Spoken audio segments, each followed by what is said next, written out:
Bem, meninos, hoje nós vamos abordar um conteúdo referente a técnicas histológicas e a microscopia, né?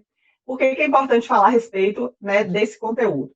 Basicamente, porque nós estamos estudando um componente que é dependente do uso de lentes de aumento. Haja visto que nós estamos estudando tecidos, né? E os tecidos, eles são compostos por estruturas de tamanhos muito pequenos que não são possíveis de serem vistos a olho nu. Então, nós precisamos dessas lentes de aumento e nós utilizamos essas lentes em equipamentos chamados de microscópios, né? E a histologia é uma área da biologia que estuda os tecidos, né? Os tecidos é um nível de organização estrutural que está acima da citologia. Então, a citologia é a parte da biologia que estuda as células, né? A unidade estrutural e funcional do nosso organismo, né? E as células, elas se organizam em meio a uma matriz extracelular, né? Que é um microambiente onde elas interagem entre si, onde elas trocam sinalizadores, onde elas recebem nutrientes, onde elas lançam um produto de sua excreção, e essa matriz, em conjunto com as células, forma o que nós chamamos de tecidos. Então, os tecidos, eles são um nível de organização estrutural que está acima das células. Então, nós primeiro temos as células, que compõem as unidades básicas, né, do organismo, estrutural e funcional. As células, elas são unidades que têm vida, elas são unidades que podem que tem o material genético completo, e essas células, elas são responsáveis, inclusive, por produzir essa matriz extracelular.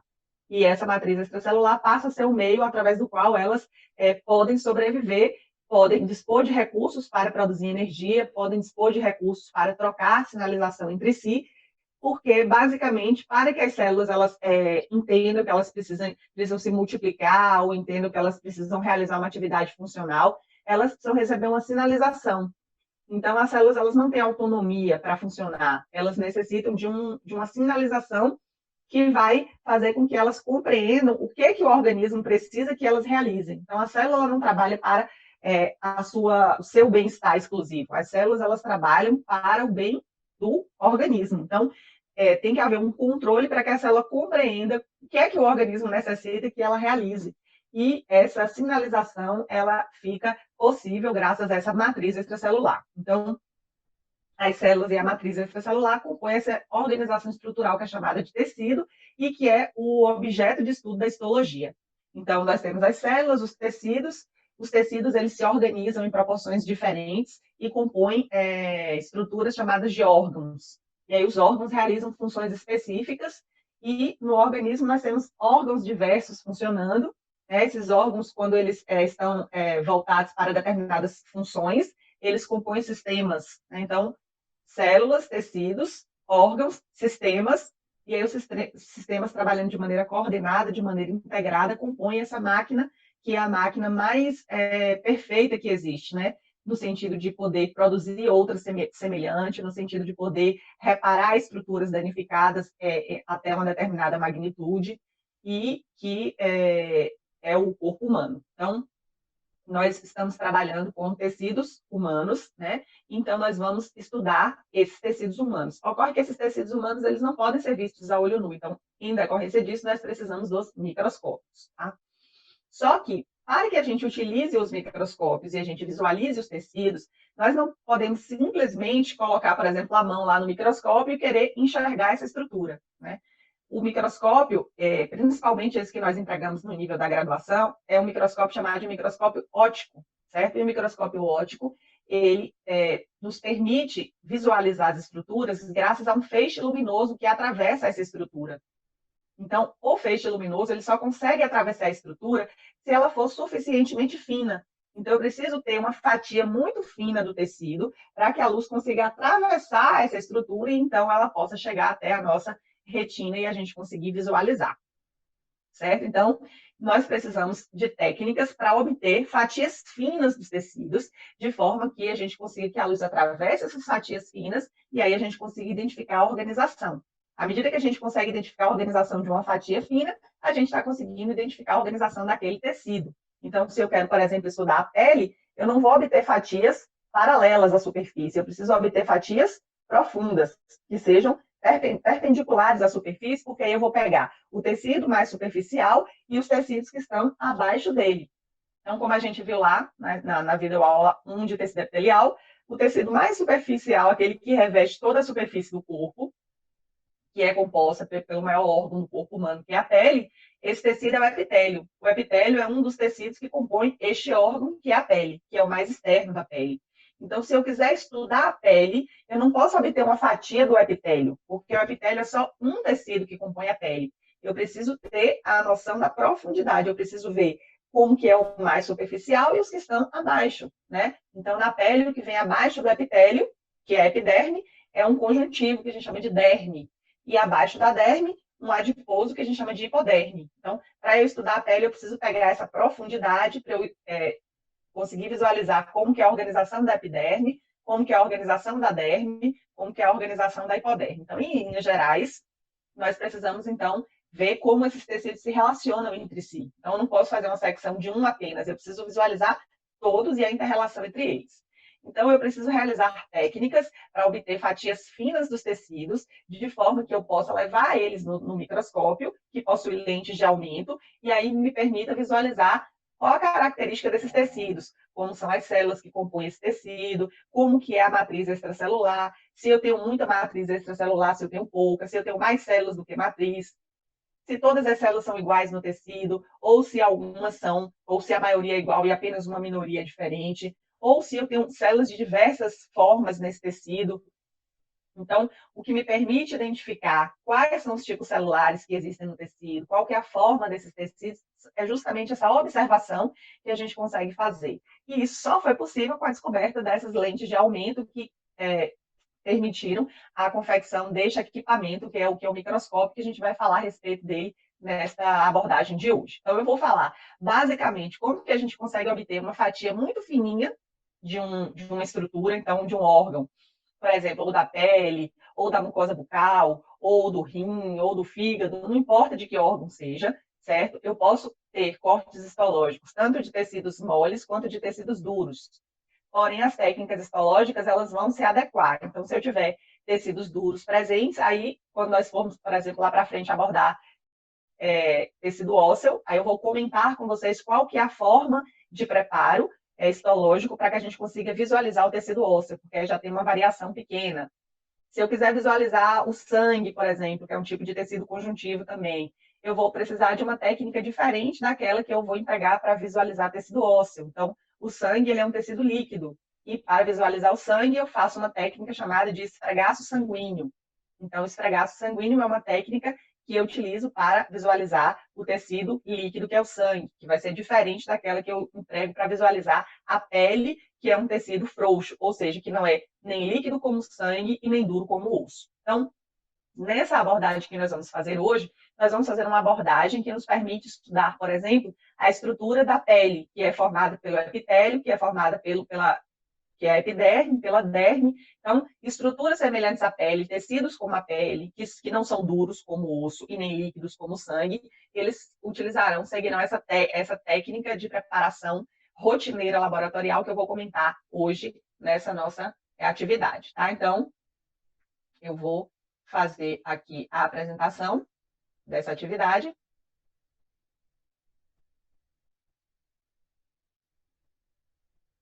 Então, nós vamos aí falar hoje a respeito deste capítulo aí do livro, é o capítulo 1 do livro de Carneiro Junqueira, que é microscopia e técnicas histológicas. Então, eu vou abordar de uma forma bem interessante, tá?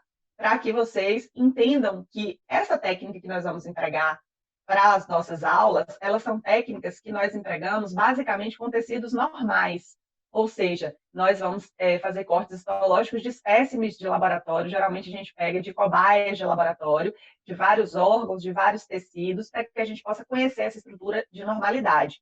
Mas no dia a dia da clínica, no dia a dia da atividade profissional, nós não fazemos cortes histológicos de estruturas sadias. Nós fazemos cortes histológicos de lesões. Por quê? Porque por meio dessa análise microscópica da organização dos tecidos, das lesões, nós podemos muitas vezes fazer o diagnóstico de que tipo de lesão se trata.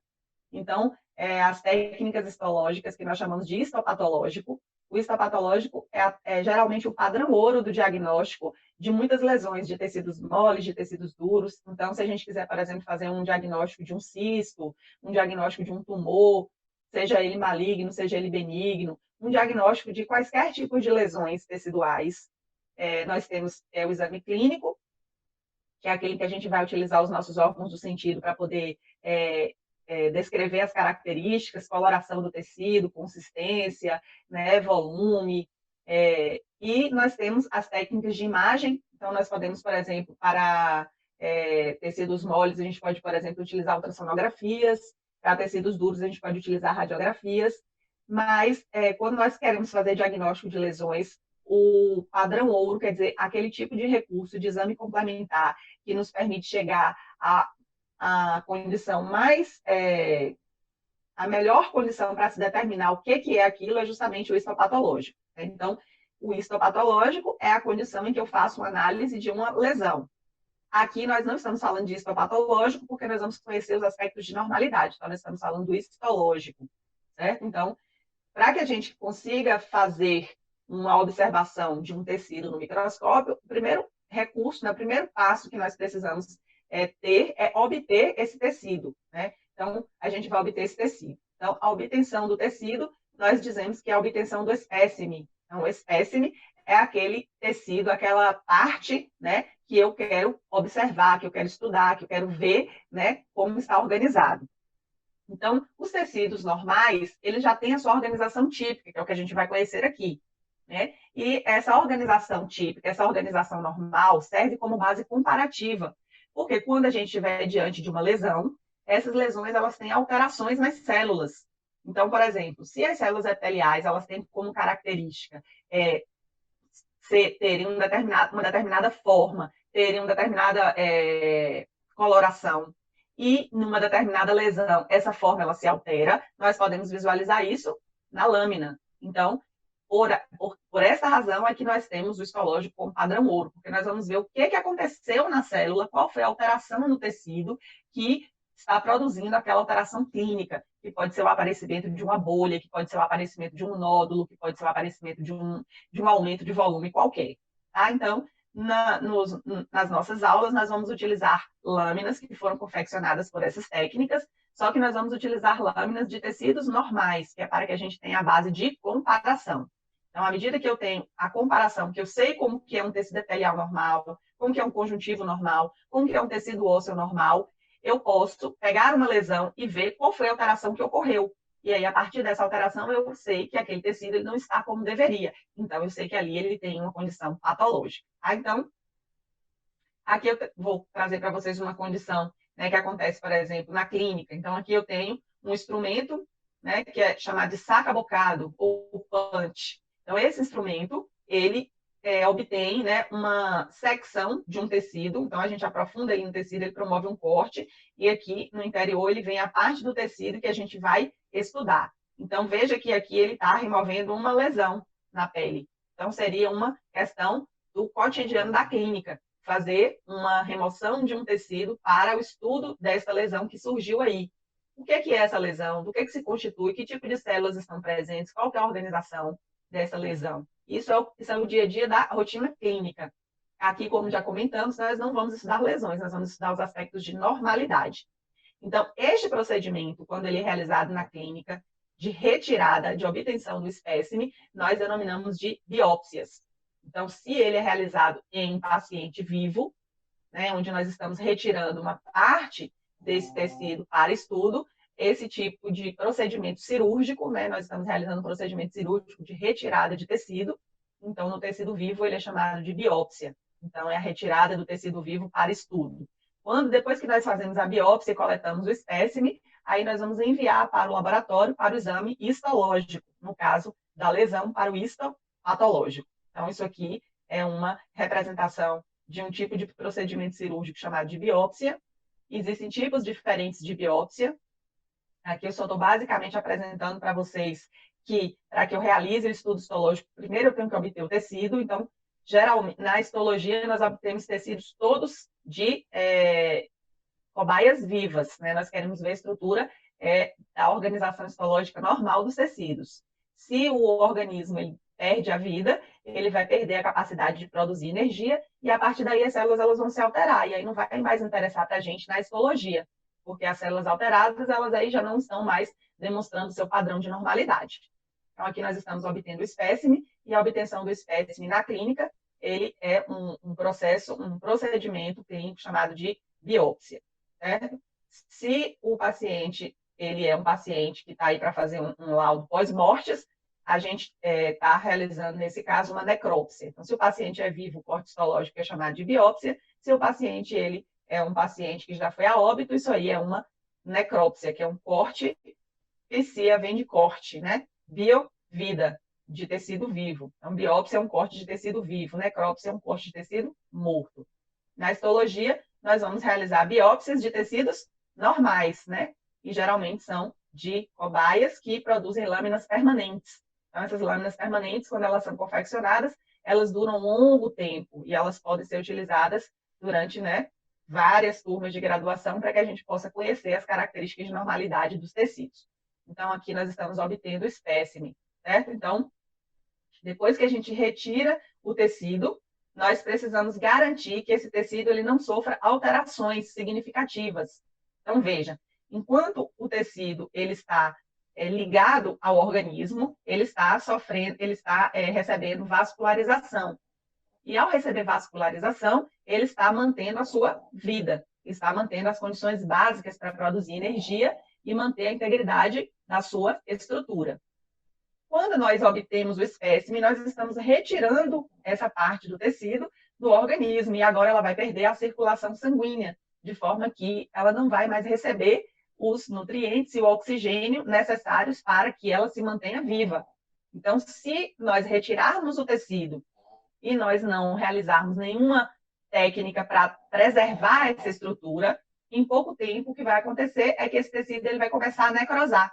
E aí ele já não vai manter as características do tecido como ele se encontrava aí no organismo. Então, para que a gente preserve a estrutura, né, que agora foi retirada e que não está recebendo mais vascularização, ou seja, não está recebendo mais nutrientes e oxigênio, nós temos que promover condições de que esse tecido ele se preserve e ele não sofra desintegração, ele não sofra decomposição.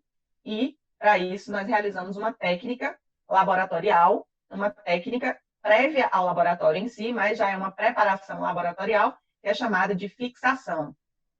Então, depois que a gente retira o tecido, para que o tecido não entre em processo de degradação, de decomposição, nós precisamos fixar a sua estrutura, né? Fixar é manter as características morfológicas, né? Para que a gente consiga olhar no microscópio e visualizar a célula tal qual ele se encontrava lá no organismo, porque se ela se alterar, perde o sentido de a gente querer conhecer o aspecto de normalidade. Então, essa técnica de fixação é uma técnica que visa evitar a autólise. O que vem a ser a autólise? A autólise é a atividade que as próprias enzimas das células começam a realizar sobre os tecidos depois que eles perdem a capacidade de produzir energia. Então, as células elas só se mantêm íntegras, as membranas plasmáticas das células só se mantêm íntegras se elas conseguirem produzir ATP, porque é justamente com a produção de energia que elas conseguem manter o gradiente de concentração diferente entre o meio interno e o meio externo das suas membranas, evitando, portanto, que elas se desintegrem.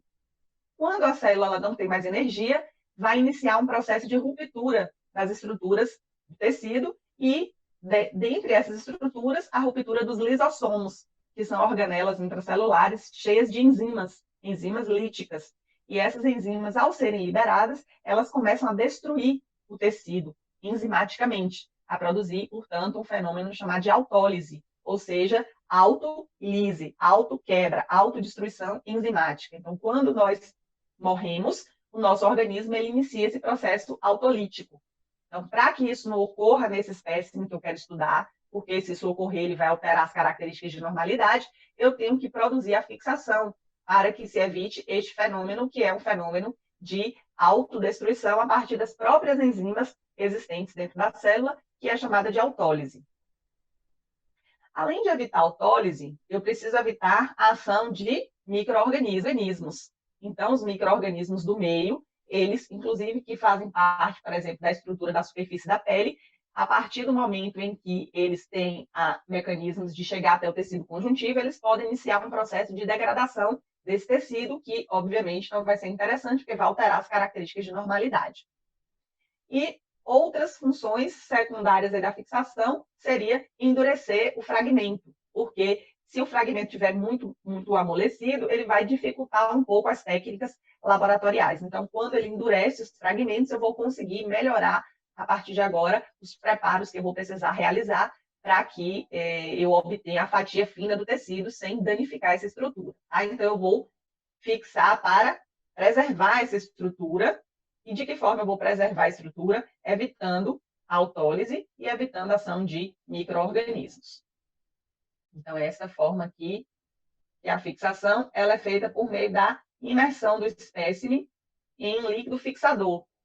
Esse líquido fixador, geralmente, mais rotineiramente, é o formol. É uma solução de formaldeído, geralmente a 4%, que é a técnica que a gente utiliza para fixação, quando nós queremos, por exemplo, fazer um estudo rotineiro, um estudo de laboratório que a gente faz de rotina para poder fazer diagnóstico de lesão ou para fazer estudo também na graduação. Então, essas lâminas elas são fixadas com formol, né? Nós podemos fixar com outros agentes mais sensíveis que o formol, que produzem menos alterações na estrutura, porque por mais que o formol fixe, mais a fixação dele dá uma fixação mais grosseira. Nós temos uma outra substância chamada de glutaraldeído, que é um fixador mais fino, e ele serve, por exemplo, quando a gente quer fazer uma técnica histológica, em que a gente vai visualizar a peça num microscópio com um limite de resolução maior do que o microscópio óptico, certo? Então, quando a gente quer visualizar esse tecido num microscópio eletrônico, que é um microscópio muito mais potente em termos de visualização de detalhes, que me permite visualizar muito mais detalhes que a microscopia óptica, então eu utilizo um fixador que interfere o mínimo possível na estrutura da peça que eu removi, do espécime que eu removi. Então, o formol ele tem uma fixação mais grosseira, porém, para a microscopia óptica, ele é perfeitamente aceitável, né? As alterações que ele produz não chegam a comprometer a morfologia que nós vamos visualizar nos preparos para a microscopia óptica. Tá? Então, eu vou retirar o espécime e, na sequência, já vou imergir o espécime na solução de formol. Então, aqui eu tenho um recipiente, né, um recipiente de paredes duras, certo? Com o formol no seu interior. Esse recipiente de paredes duras com formol no seu interior, ele é importante porque ele não vai promover modificações da estrutura do espécime. Então, eu não quero que haja nenhuma interferência na peça que eu retirei. Não quero que ela seja dobrada, não quero que ela seja amassada. Então, eu vou acondicionar ela num recipiente, que é um recipiente de paredes rígidas. E esse recipiente aqui é só um exemplo, porque este recipiente ele tem que se adequar ao tamanho da peça. Então, peças muito pequenas, eu tenho recipientes menores. Peças maiores, eu vou ir aumentando gradativamente o tamanho do recipiente. Tá? E existem literaturas que dizem que a quantidade de formol que tem que estar presente aqui dentro desse recipiente deva ser cerca de 20 vezes o volume do espécime que eu quero fixar. Tá? Então, eu vou pegar meu espécime, eu vou imergir, vou deixar dentro do recipiente de paredes duras para não alterar a forma da estrutura que eu retirei e vou permitir que ele fique aí tempo suficiente para que esse líquido fixador ele consiga penetrar na intimidade do tecido, ele consiga chegar lá na região mais profunda do tecido. Porque se eu deixar pouco tempo, então eu coloco no fixador agora, e daqui a 5, 10, 15 minutos eu vou lá e faço o corte histológico e faço a lâmina, os tecidos mais internos, a parte mais interna do tecido, ela não foi fixada. Significa dizer que ela está ali susceptível a sofrer eventos de autólise, eventos de ação de micro-organismos. Então, dentro desse contexto, para cada tamanho, cada volume do espécime que eu quero fixar, eu vou ali estipular um tempo. Então, se as peças forem pequenininhas, 24 horas, e à medida que as peças forem aumentando de volume, esse tempo ele vai sendo maior. Tá? Então, por exemplo, instituições que trabalham com cadáveres, que têm laboratórios de anatomia que têm cadáveres, né? Os cadáveres, para que eles fiquem úteis por um período longo de estudo, eles têm que ser fixados. Então, para vocês terem ideia, o tempo que demora para que ocorra uma boa fixação de um cadáver é o cadáver imerso, né, numa banheira de formol por um período de aproximadamente 1 ano. Então, por aproximadamente 1 ano, o cadáver ele tem que ficar ali imerso para que o formol consiga fixar de maneira suficiente os tecidos mais internos, e isso vai permitir que eu possa, né, utilizar essa estrutura por um período mais longo de tempo, sem que ele sofra, portanto, essas ações enzimáticas das próprias enzimas teciduais. Então, este passo aqui, ele é chamado de fixação. Na sequência, nós vamos realizar um outro passo que é chamado de inclusão. A inclusão é um passo seguinte que eu vou realizar para poder favorecer o corte, certo? Então, eu tenho que seccionar essa estrutura em fatias muito fininhas, certo? E como que eu vou conseguir fatiar essa estrutura em fatias muito fininhas, sem fazer com que ela se movimente assim? Então, quem já teve a oportunidade de ver como faz para a gente obter do salmão sashimi, sabe que a gente tem que pegar o sashimi, tem que pegar o salmão numa determinada temperatura, né, que não pode ser congelada e nem pode ser a temperatura ambiente. Ele tem que estar resfriado no nível tal que a peça ela fique com uma consistência firme, né? E aí você vem com uma faca bem afiada e aí você consegue obter as fatias do salmão bem regulares. Então, essa é uma condição para você conseguir regularidade no corte. Ocorre que os espécimes são muito menorzinhos do que uma posta de salmão. E eu preciso, inclusive, obter muito mais regularidade do que o que a gente obtém na fatia do sashimi. Então, como que eu vou conseguir obter essas secções tão fininhas? Então, para isso aqui foi desenvolvida essa etapa sequencial que é chamada de inclusão. Eu vou, basicamente, pegar o espécime e vou colocar ela dentro de um bloquinho de parafina, que nem esse material de vela mesmo. Então, a vela ela é feita de parafina. Então, eu vou derreter a parafina e aí eu vou colocar a parafina na peça. E aí, quando essa parafina endurecer, que a gente chama de tomar presa, o que vai acontecer? O meu tecido vai estar dentro da parafina, então ele vai ficar endurecido. E isso vai permitir que eu consiga cortar ele sem que ele fique se movimentando, então alterando a estrutura. Então, eu vou conseguir cortes ali, ó, perfeitamente paralelos. Tá? Então, antes de a gente necessariamente realizar esta etapa, que é da inclusão, nós realizamos 2 eventos prévios, que são a desidratação do tecido e o clareamento do tecido. A desidratação, ele serve para que a gente retire o máximo de água possível do tecido, para evitar que, no momento que a gente esteja fazendo a inclusão, esta água seja um fator que promova alterações morfológicas, alterações da forma. Então, para que a gente desidrate, nós fazemos os seguintes passos. Nós vamos pegar o espécime e nós vamos dar banhos de álcool, etanol. Então, nós vamos dar banhos sequenciais de álcool na peça. Então, veja que eu tenho aqui etanol a 80%, a 96%, a 100%. Então, eu coloco primeiro no etanol 80%, aí ele vai sofrer um nível pequeno de desidratação. Aí eu deixo um período de tempo, depois eu pego ela e levo para o de 96%. Aí ele vai desidratar um pouquinho mais, até levar para o de 100%, onde eu vou conseguir a desidratação máxima, certo? Aí vocês poderiam perguntar, sim, Gisele, por que que eu, então, não pego logo e coloco no de 100, já pula aí meio caminho, e fico, ao invés de ficar esperando ele aí desidratar no álcool 80, depois no 96? Essa sequência de desidratação progressiva, ela é importante porque, à medida que eu vou desidratando a estrutura, de alguma forma, ela vai encolhendo. Então, se eu fizer uma desidratação de imediato com o máximo nível de concentração do álcool, eu vou fazer com que uma peça se desidrate muito rapidamente. Então, essa desidratação acelerada produz uma alteração morfológica que pode ser significativa. E quando a gente vai olhar no microscópio, a estrutura ela já não esteja igual a como ela estava lá no organismo. Então, essa sequência, esse passo a passo que eu utilizo de desidratação, ela é importante porque a peça vai se desidratando de maneira progressiva e vai dando tempo para ela ir ajustando a sua própria forma sem causar uma condição muito abrupta e isso produzir uma alteração importante que faça com que o tecido ele já não fique mais semelhante ao que ele estava quando nós retiramos ele, quando nós fizemos a biópsia. Tá?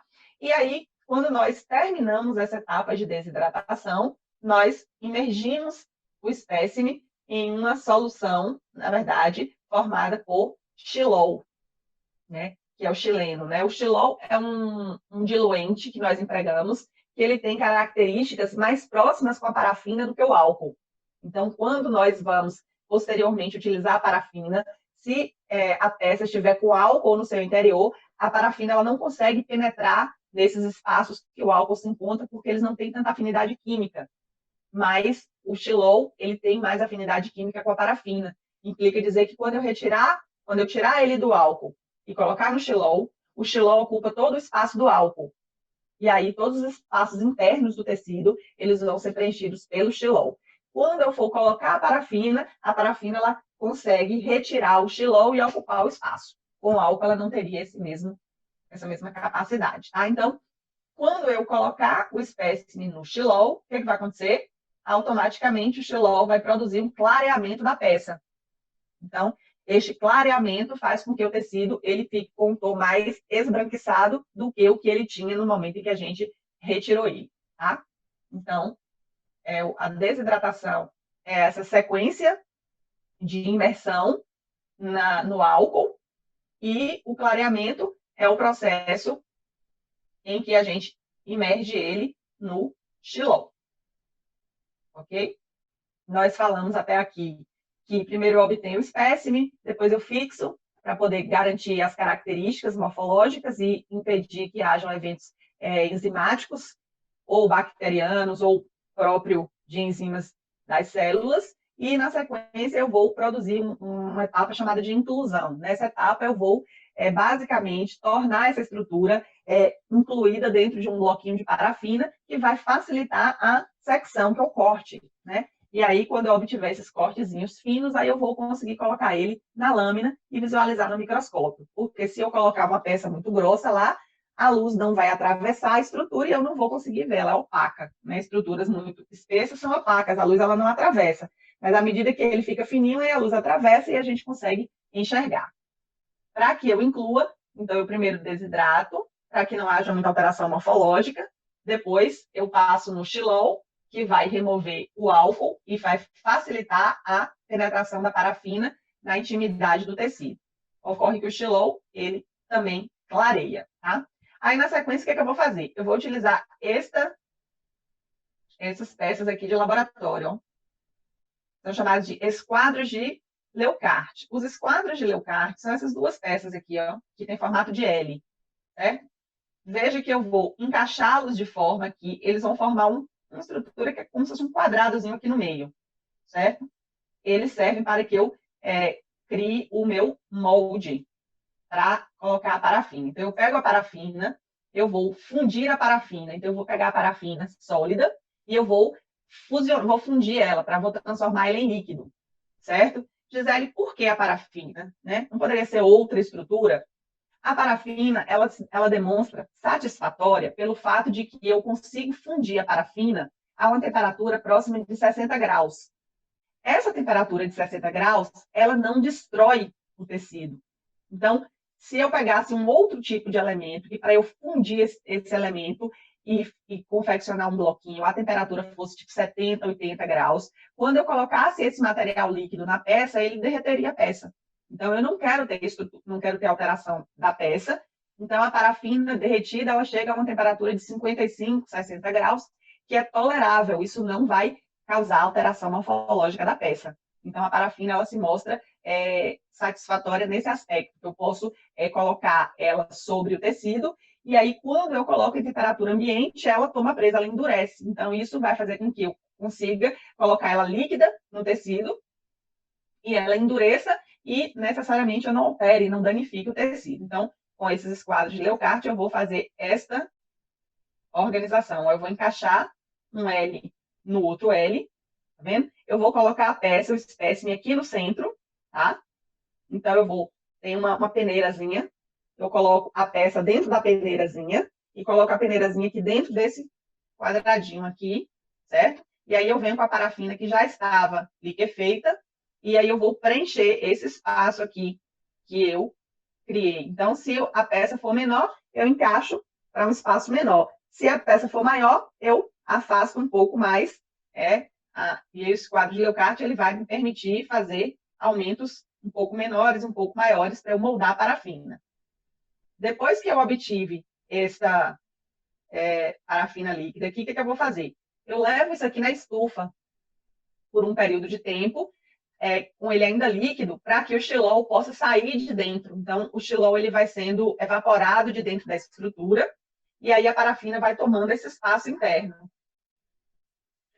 Então, nós operacionalizamos esta sequência aqui para poder imergir a amostra na parafina. Então, aqui eu estou com a parafina líquida e eu estou colocando ela nesse espaço aqui onde a peça já estava aqui dentro. Levo lá na estufa, espero o xilol sair de dentro da intimidade do tecido e a parafina vai cada vez mais tomando esses espaços. Depois eu tiro a parafina de dentro da estufa e ela vai fazer o quê? Ela vai tomar presa. Quando ela toma presa, ela vira um bloquinho de parafina. E aí eu posso cortar esse bloquinho de parafina, certo? Então, existe uma máquina específica para este fim. E essa máquina, ela recebe o nome de micrótomo, certo? Então, este micrótomo que eu estou mostrando para vocês aqui, ele é um micrótomo manual. Mas existe o automático também, tá? Então, o micrótomo manual, ele funciona assim. Ele tem esse espaço aqui, ó.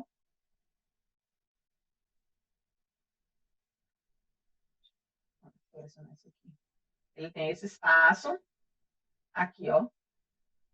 Nesse espaço, eu encaixo o bloquinho de parafina. Então, o bloquinho de parafina ele foi encaixado bem aqui, certo?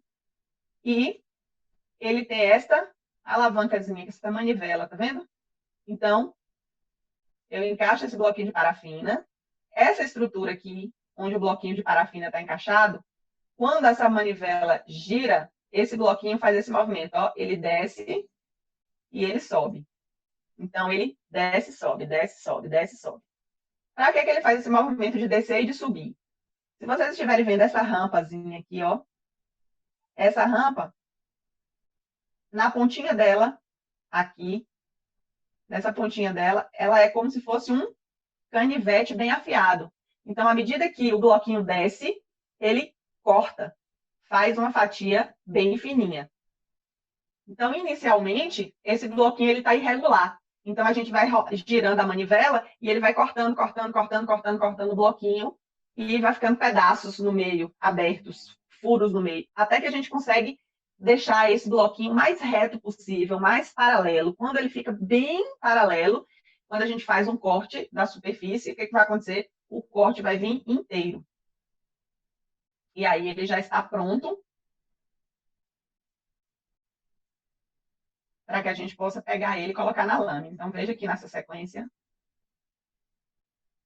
ele mostrando, ó, o que vai acontecer lá. Aqui, girando essa alavancazinha, ó, aí essa pecinha desce, sobe, desce, sobe, desce, sobe. À medida que ela vai fazendo esse movimento, ela vai passando aqui nessa borda. Essa borda aqui é uma borda cortante, então ela vai cortando, tá vendo? Então, o bloquinho ele foi cortado ó, 1, 2, 3, 4, 5, 6 vezes aqui, tá vendo? Inicialmente, esses cortes eles são irregulares, mas à medida que a gente vai se aprofundando, chega uma hora que ele começa a ficar regular. E aí, quando ele fica regular, ele já está ali pronto para poder confeccionar a lâmina, certo? O que vai acontecer? Quando a gente obtiver a regularidade, ou seja, a gente vê que a peça no centro está perfeita, não tem danificação nenhuma, eu tenho ela íntegra, o que vai acontecer? Eu vou proceder a seguinte etapa. Eu venho com a pinça, ó, e coleto ela aqui. Ficou lento agora.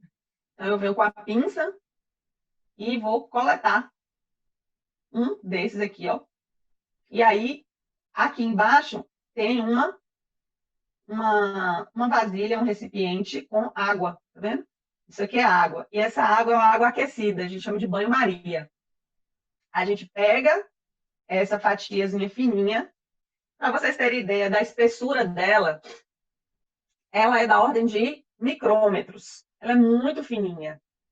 E a gente vai pegar ela e a gente vai colocar ela para ela nadar aqui nessa água, ó. Ela vai nadar aqui no banho-maria. Para que ela vai nadar aí no banho-maria? Porque eu venho com a lâmina, e aí com a lâmina eu pesco ela daí. Então, eu venho com a lâmina e coloco a lâmina e vou pescar, aí ela vai ficar em cima da lâmina.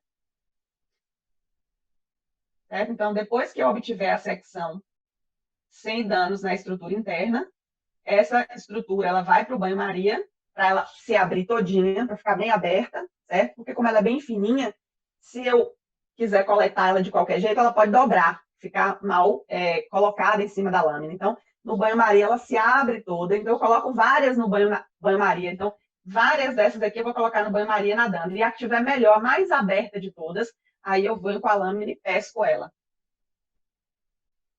Então, quando eu pescar ela, o que vai acontecer? Ela vai vir e vai ficar lá na lâmina. E aí, já está pronta? Mais ou menos. Por quê? Porque essa estrutura tecidual, ela, se eu for colocar agora, neste momento, no microscópio, ela é transparente. Eu praticamente não vou conseguir discernir nenhuma estrutura dentro dela. Então, se eu pegar esse tecido neste momento e for colocar no microscópio e observar, eu não vou distinguir morfologias. Por quê? Porque neste momento os tecidos eles estão praticamente transparentes, sem muita diferença da água, por exemplo. Então, para que eu consiga identificar essas estruturas, eu preciso colorir elas. Elas precisam ficar coloridas. E aí, quando eu colorir, aí as formas elas vão surgir a partir dessas técnicas de coloração, certo? Então, nós temos técnicas diversas de coloração para os mais diversos fins. Mas nós vamos aqui falar da técnica rotineira de coloração, que é a técnica que utiliza os corantes hematoxilina, que é um corante roxo, ou azul, e eosina, que é um corante rosa. Então, esses dois corantes, eles são os corantes que nós chamamos de corantes de rotina, que são os corantes usualmente empregados. Então, por exemplo, quando eu vou com espécime para o laboratório, geralmente, se eu precisar de uma técnica especial, eu utilizo essa de rotina, que é hematoxilina e eosina, e depois faço uma técnica especial. Por que eu preciso, por exemplo, de uma técnica especial? Por exemplo, se eu quiser visualizar gordura, se eu quiser saber se naquele tecido, aquela estrutura que não está colorida, nem pela hematoxilina e nem pela eosina, se é água ou se é gordura, eu faço uma técnica especial em que eu vou colorir a gordura e a gordura vai aparecer, por exemplo, num tom de laranja. Então, essa técnica é chamada de Sudan. Então, é um exemplo que eu estou dando para vocês de uma técnica especial, onde eu vou buscar algo específico no tecido. Se eu não estiver procurando nenhuma especificidade no tecido, se eu só quiser ver as alterações morfológicas ou as características morfológicas, basicamente a coloração com hematoxilina e eosina é suficiente, certo? Então, por que eu utilizo essa técnica de hematoxilina e eosina? O corante hematoxilina, ele é um corante que tem características básicas, certo? Ele é um corante básico. E ele vai ter afinidade nos tecidos por tudo que tiver características ácidas dos tecidos. Então, as técnicas de coloração, elas têm essa característica. Elas têm afinidades opostas. Se o corante ele é ácido, ele colore nos tecidos aquilo que é básico. E se o corante é básico, ele colore nos tecidos aquilo que é ácido. Então, as técnicas de coloração, elas não são muito bem conhecidas de como que elas ocorrem especificamente, mas a ideia que nós temos de coloração é justamente das afinidades contrárias. O que é ácido colore o que é básico colore o que é ácido. Então, por isso que nós utilizamos a hematoxilina e a eosina, porque são dois corantes de cores diferentes, que me permite distinguir, por exemplo, nos tecidos, as formas das estruturas graças à sua característica química de acidez ou de basofilia. Então, a hematoxilina, ela é um corante básico e ela vai colorir nas células as estruturas ácidas. Então, o que se destaca na célula de ácido é o núcleo, porque o núcleo, ele é um envoltório de membrana rico em ácido desoxirribonucleico, que é o DNA. Então, o DNA, ele tem muita afinidade pela hematoxilina, então ele vai se colorar em roxinho. E o citoplasma da célula ao redor, ele tem muitas proteínas que são básicas, e essas proteínas básicas vão ter afinidade pela eosina, que é um corante ácido. Então, o que nós vamos identificar geralmente é cortes histológicos que estão aí com essas colorações rosa e roxo nos cortes corados com essa técnica rotineira que utiliza esses dois corantes, ácido e básico, hematoxilina e eosina, tá? Sendo que o ácido é a eosina e o básico é a hematoxilina. E aí, nós vamos obter o quê? Como resultado final, a lâmina pronta. Então, o espécime, ele se transformou em uma fatia fina.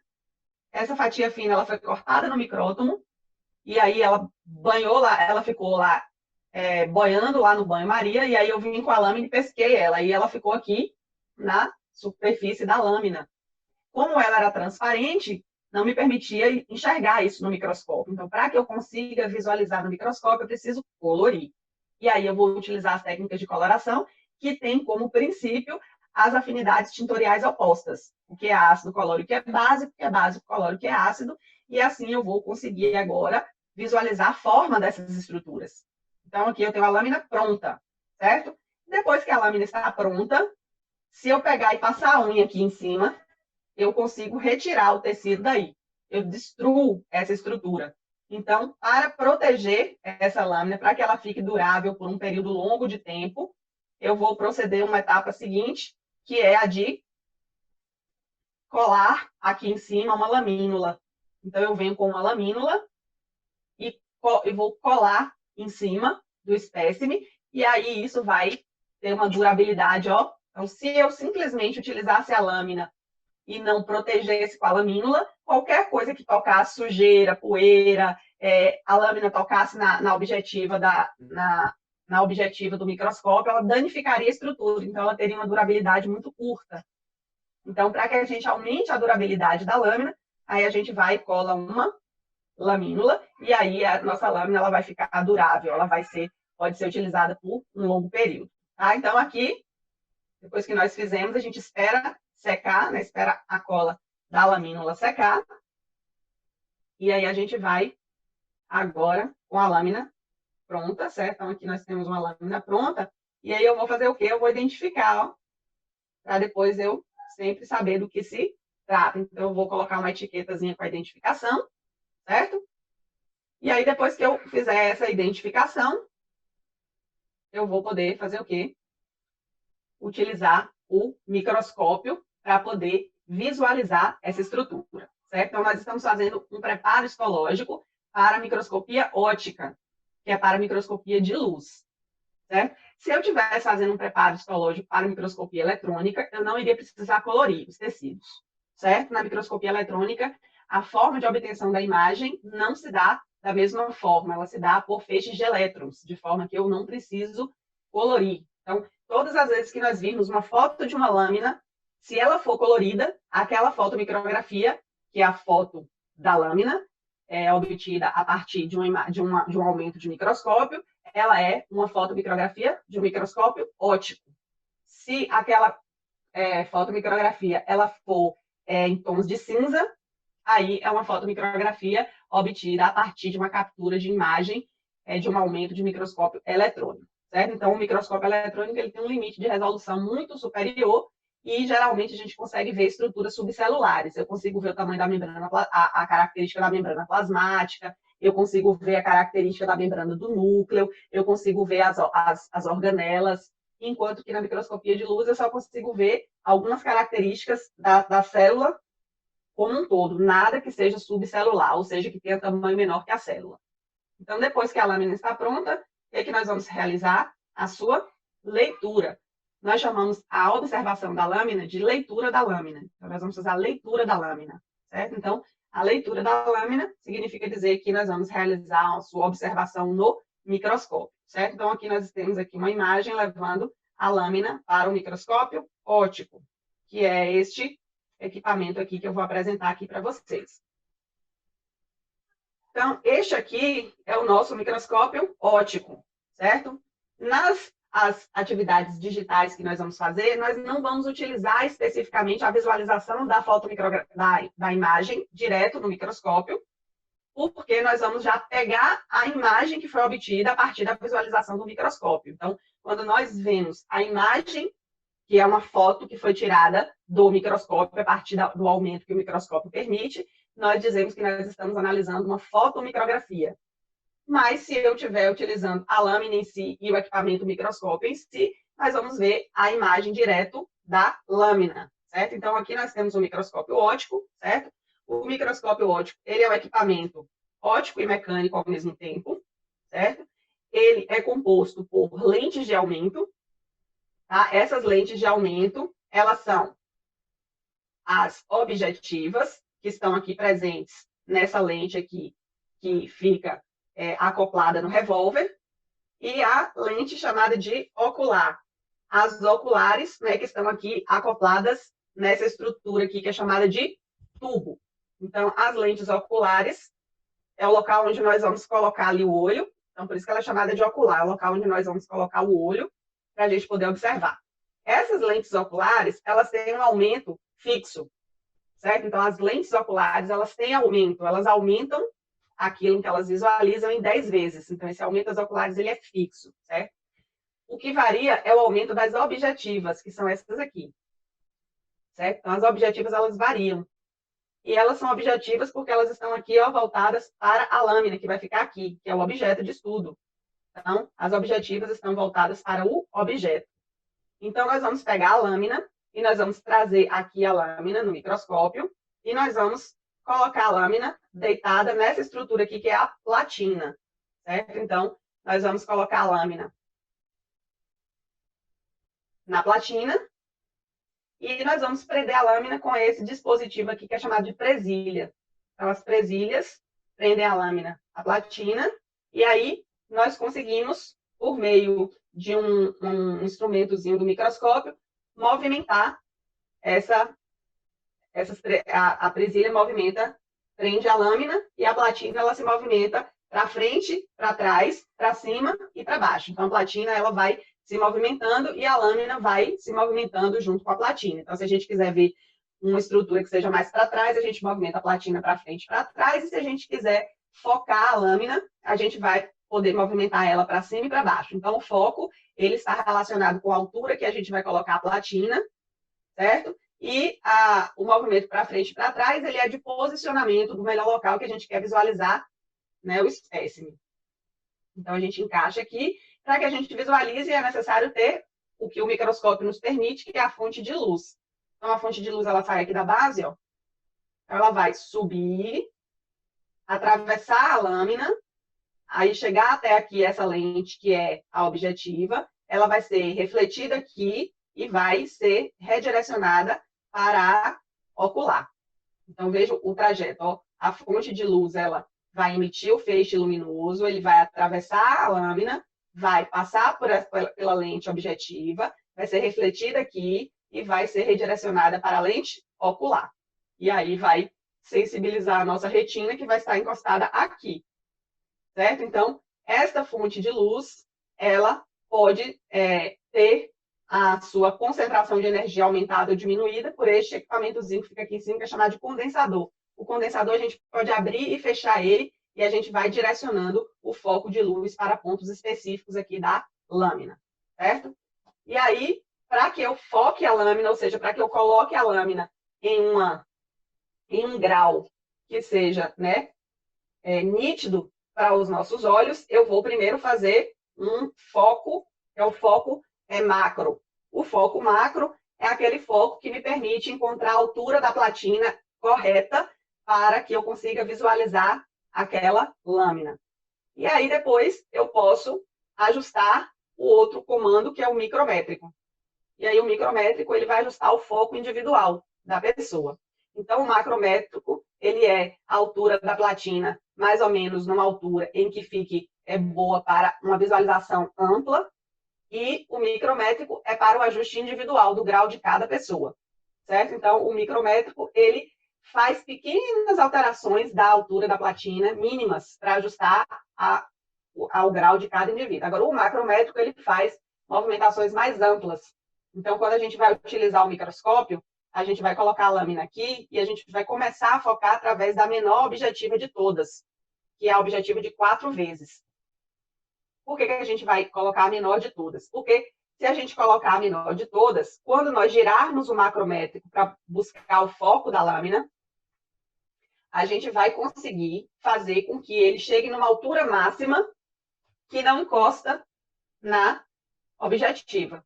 Se a gente começar por uma objetiva maior, veja como a objetiva ela varia de tamanho.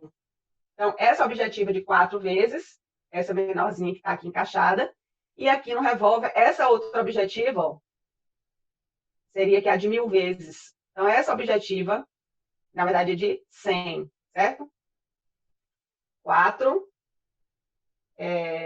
a de 4 vezes, a de 20 vezes, a de 10 vezes, a de 100 vezes. Essa é a de 100, que multiplicada aqui por essa aqui dá 1000 vezes. Então, essa objetiva aqui de 100, ela é bem maior do que essa daqui. Então, quando a gente gira esse canhão e que essa objetiva fica aqui embaixo, que é a de 100, se a gente tiver com o olho aqui na lente ocular e a gente estiver movimentando o macrométrico, a gente pode elevar a platina de tal forma que a gente esmaga a lâmina entre a platina e a lente objetiva.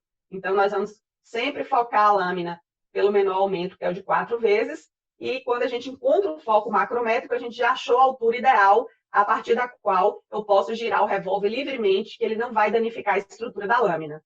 Mas, se eu começar com um objetivo maior, a platina ela pode subir, e aí eu vou estar comandando sem observar a altura relacionada com essa objetiva, e isso vai fazer com que a lâmina se esmague aqui embaixo pela lente, tá? Então, por isso que eu começo pela menor. Então, o tamanho final, o aumento final que eu vou observar qual é, ele representa o tamanho da objetiva multiplicada pelo tamanho que a ocular produz. Então, se essa objetiva que eu começo é a de 4, que é a menor de todas, o aumento final que eu estou vendo na estrutura é de 40 vezes. Por quê? Porque eu vou pegar as 4 que a objetiva aumenta com as 10 que a ocular aumenta e multiplicar 4 por 10. Então, o menor aumento que eu vou obter no microscópio óptico é de 40 vezes o tamanho da estrutura, certo? Então, na de 20, 200 vezes, certo? Na de 100, 1000 vezes. Então, eu posso, no microscópio óptico, aumentar o tamanho das estruturas em 1000 vezes, e esse é o maior limite de resolução que essa estrutura, que esse equipamento me permite visualizar, né, as estruturas que estão presentes na lâmina. Aí aqui eu tenho o botãozinho de liga e desliga. Então, este é o equipamento óptico e mecânico. É mecânico porque eu tenho partes que me permitem movimentar e posicionar a lâmina, né, aprisionada ali pela presilha, e óptico pelo sistema de lentes e de iluminação, certo? Então, por que que a microscopia ela é tão importante na histologia e na citologia? Porque as estruturas que nós estamos estudando são todas estruturas muito pequenas, que não nos permitem visualizá-las a olho nu. Nós somos dependentes do uso de microscópios. Para que a gente possa utilizar o microscópio, nós não podemos simplesmente pegar os tecidos da forma como eles estão no corpo e obter secções da espessura que a gente quiser e observar, porque, como é um mecanismo que é visualizado por feixes de luz, eu preciso seccionar em fatias muito finas. E é justamente por isso que nós vamos empregar as técnicas histológicas de preparos. Certo? Então, todas as vezes que nós realizamos uma biópsia e que nós enviamos para o laboratório faz essas técnicas de preparo histológico e vão confeccionar uma lâmina, através das quais a sua observação, que é a sua leitura, ela vai permitir a comparação do aspecto alterado da lesão que está sendo estudada com esses aspectos que nós estamos estudando aqui, que são os aspectos de normalidade das estruturas, ok? Então, basicamente, o que nós vamos falar nos nossos conteúdos, eles são estudados por meio de microscopia, certo? Então, é para que a gente consiga compreender a linguagem e entender como que a gente está fazendo para estudar, né, aquela estrutura. Por que a maioria dos tecidos que a gente visualiza, eles são rosa e roxo? Porque eles estão utilizando, basicamente, as técnicas de rotina, que são os corantes hematoxilina e eosina. E a hematoxilina é o corante roxo que colore as estruturas ácidas, porque ele é um corante básico. E a eosina é um corante rosa que colore as estruturas básicas, porque ele é um corante ácido. Então, normalmente, essa vai ser a técnica mais utilizada para observação dentro da histologia. Agora, quando nós tivermos um preparo histológico diferente, aí a gente fala, olha, neste preparo foi necessário realizar tal e tal variação da técnica, porque se trata de presença de tecido duro, porque se trata de presença de tecido líquido, porque eu queria visualizar uma estrutura específica. Então, eu tenho, às vezes, corantes que conseguem identificar uma célula por causa de uma cor que a gente emprega, um corante específico. Então, se eu quiser, por exemplo, visualizar fibras colágenas, aí eu tenho corantes que colorem as fibras colágenas. Se eu quiser visualizar fibras elásticas, eu tenho corantes que visualizam fibras elásticas. Então, a técnica ela não vai mudar, em si o preparo, porém, o corante que eu vou empregar é que vai me ajudar a visualizar melhor uma estrutura ou outra estrutura. Ok, meninos? Pessoal,